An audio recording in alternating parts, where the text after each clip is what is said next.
Advanced courses తో పాటు first year నుండే campus recruitment training leading companies లో 13,000 plus placements with 13.5 lakhs highest package. Next Abu Dhabi, ఇది Kuwait. వెనక నేను ఉన్నాను చూడండి. అవును, మీరు వెళ్ళారు కదా, మీరు ఈవెంట్ నేనే ఆర్గనైజ్ చేశాను. అవును అవును తెలుసు. మీరు మొన్న దుబాయ్ లో ఉన్నాను బ్రదర్ అని పెట్టేటప్పుడు నాకు ఫస్ట్ గుర్తుకొచ్చింది. నెక్స్ట్ ఏం చెప్తారు అమ్మ నాన్న గురించి? నా కోసమే వాళ్ళు పుట్టారండి. నేను ఇలా రావాలి, ఇలా చెయ్యాలి అనేసి నా కోసమే వీళ్ళిద్దరిని పుట్టించారు. అంతకన్నా నేను వేరే ఏం చెప్పలేను. ఎందుకంటే నా ఫ్యామిలీలో ఉండే ప్రతి వాళ్ళు ఇప్పుడు కూడా నా కోసమే వాళ్ళ లైఫ్ని సాక్రిఫైస్ చేస్తూ ఉన్నారు. దాంట్లోనూ వీళ్ళిద్దరూ ఇంకా నేను ఏ జన్మంలో కూడా వీళ్ళిద్దరు రుణం నేను ఎలా తీర్చుకోవాలి కూడా నాకు తెలియదు. చాలా తక్కువ టైంలో నాన్నగారు చనిపోయిన ఒక 1 year లోపే ఈ మధ్య అమ్మగారు చనిపోయారని విన్నాను నేను. అవును, నాన్నగారు ఒక 3 years లో అమ్మ. ఇంకా అమ్మ అయితే మరి జస్ట్ అలా మాట్లాడుతూ ఉన్నారు. సరే తినేసి పడుకుంటా అంటారా అన్నారు. సరే అమ్మ అనేసి ఇంకా నేను తమ్ముడు మాట్లాడుకుంటున్నాము. తమ్ముడు భార్య కూడా మాట్లాడుకుంటా ఉండింది. అలా వెళ్ళారు, కాలు కడుక్కొని వచ్చారు. ఏదో కొంచెం హాస్పిటల్కి తీసుకెళ్తారా అన్నాడు. ఏమా రామా రామా రామా అంటున్నాము. ఇంకా అట్నే వెంటనే ఒక్క నాట్ ఈవెన్ 2 seconds అలానే ఉన్నారు. అమ్మ లేమా లేమా లేమా అని గట్టిగా అరుస్తూ ఉంటాను. ఒక్క 2 seconds లో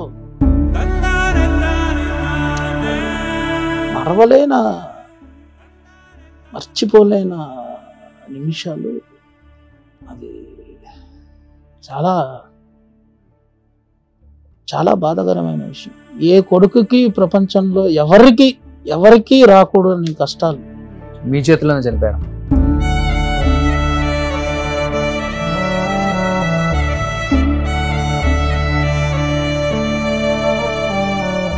నాన్న కోవిడ్ లో కదా? నాన్న కోవిడ్. నాన్నకి కోవిడ్, మీకు కోవిడ్. ఇద్దరు హాస్పిటల్ పక్క బెడ్. ఇద్దరు హాస్పిటల్ పక్క బెడ్. ఇంకా ఒక్కొక్క రోజుకి ఆల్మోస్ట్ 4 to 7 lakhs వరకు ఖర్చు అవుతా ఉన్నాయి. ఇంకా మా దగ్గర ఫినాన్షియల్ స్టేటస్ కూడా అప్పటికి చాలా చాలా ఘోరం అవుతూ ఉన్నాయి. ఇంకా ఎవరి దగ్గర సపోర్ట్ అడగాలి తెలియలేదు. అప్పుడు కూడా పాపం మీరందరూ వచ్చేసారు. ఇంకా సోషల్లో పెడదామనేసి మీరందరూ డిసైడ్ అయిపోయి ఇంకా సోషల్కి వచ్చేసేమో. చిరంజీవి గారికి ఇన్ఫార్మ్ చేశాం. సో ఫస్ట్ అయితే అన్నయ్య వచ్చి 5 lakhs ఇచ్చేసారు. వెంటనే తమ్ముడిని పిలిచి ఇచ్చేసారు. సో ఇంకా నా సిచ్యువేషన్ ఎలా అంటే ఒక 1 hour వెయిట్ చేయి, ఒక 2 hours వెయిట్ చేయండి అనేసి తమ్ముడి దగ్గర చెప్తున్నారు. నాకు జస్ట్ వెంటిలేటర్ పెడదామా వద్దా, వెంటిలేటర్ పెడదామా వద్దా అనే కండిషన్. నాన్నకేమో వెంటిలేటర్ పెట్టేశారు. నాకు వెంటిలేటర్ పెడదామా వద్దా అనేసి ఇలా 1 day అవుతుంది డిస్కషన్లో. అది ఏదో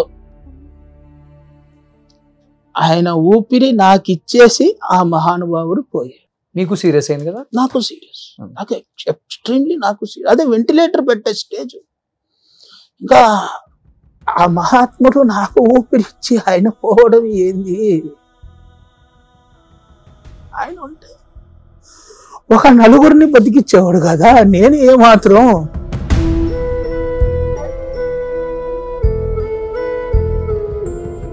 బాగా ఫైట్ చేశారు.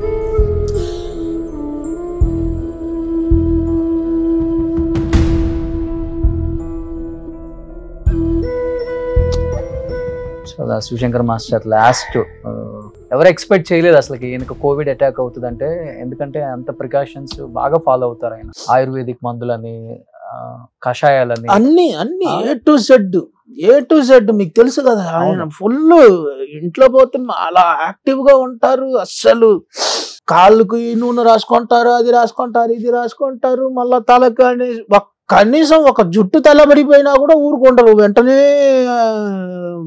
అది గోరింటాకు అని రాసుకుంటారు. ఎప్పుడు బాగా స్కిన్ కేర్ కాన్షియస్గా ఉంటారు. అవును.